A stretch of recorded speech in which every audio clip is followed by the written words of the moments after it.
The book of Esther revolves around this despair of the Jewish people. After nearly 70 years after the destruction of the first temple, some Jewish people started to feel that it was not possible, was not going to happen, that there would be a rebuilding of the temple. And therefore they started to ascribe to the values of their neighbors. Instead of being a light into the nations, they became, the light dimmed, and instead of becoming an influencer on the nations, they instead started to take in from the nations.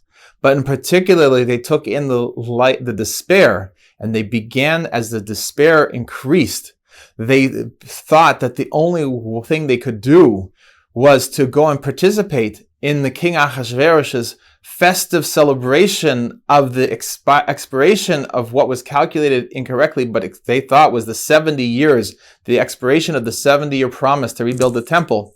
And King Ahasuerus brought out all the vessels from the temple to celebrate that it was proven futile, that the hope of rebuilding the temple. And the Jews, in their despair, thought that the way to get ahead was to integrate into Persian society and to go along and to give up their dream and instead participate in King Ahasuerus' celebration.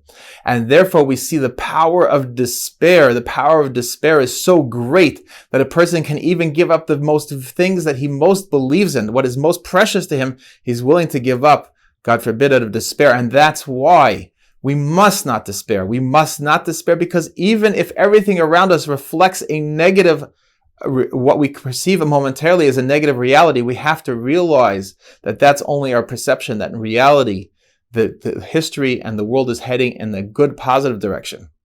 And that we may not be able to see around the bend exactly what is going to be and how it's going to turn out well for us and for every single human being. But we need to know that it is going to turn out well for us, and we need to continue to act knowing that it's going to turn out well for us.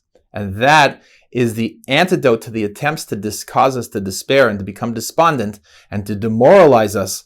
We need to actually go in the opposite direction and to dance and to be celebratory. And that's why Purim is such a happy holiday, because the Jewish people had a complete nahafachu.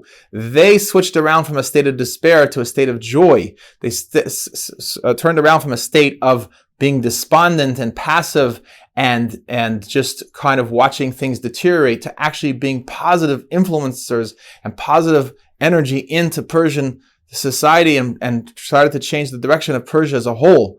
That it now started to move in the proper direction, no longer under the influence of Amalek, became under the influence of the Torah, under the influence of the Jewish people, that Persia should be a positive, abundant place for every human being to live.